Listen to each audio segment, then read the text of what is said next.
it seems as though there is a huge disconnect with what we desire to talk about religiously, what we desire to hear that will help our spiritual growth, and what is actually being talked about within the church today.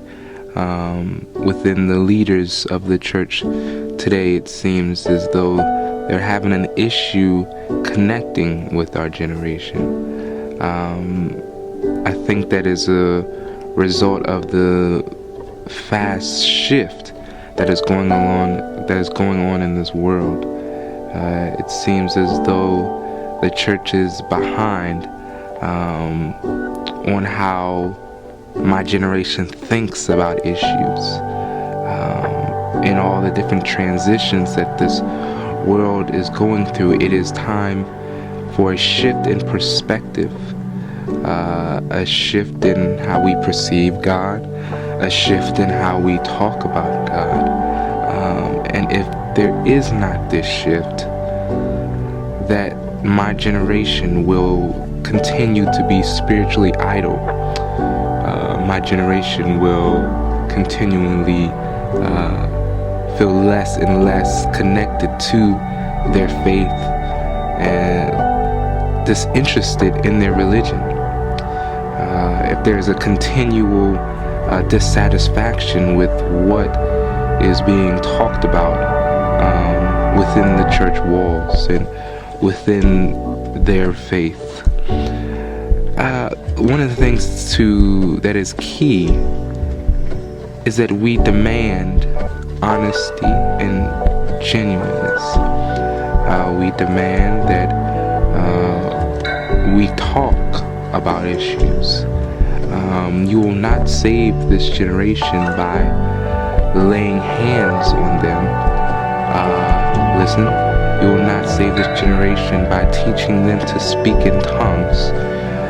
You will not save this generation by preaching to them, singing great worship songs, or even reciting scriptures to them.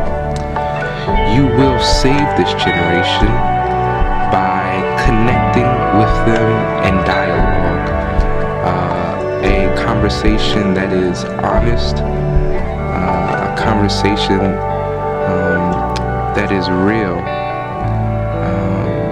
where if uncertainty is felt, let it be expressed. If confusion is there, let it be expressed.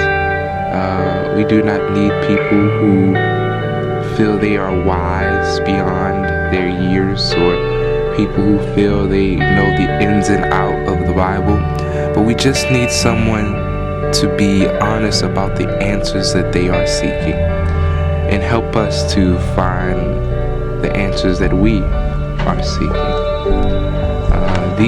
This is the way to save my generation, to put us on a path that we can seek God. Do not try to discipline us and try to tell us what's right or wrong, for we will not listen. But put us on a path that will help us to find out what we genuinely believe. Now, if I am forced to believe what church leadership tells me to believe, it's really simple. My relationship won't be authentic.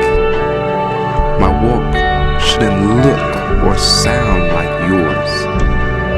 Yes, there are guidelines, and yes, there are restrictions, but we have to understand the difference between absolute truth and personal conviction, and give way for us to find what we are personally convicted of.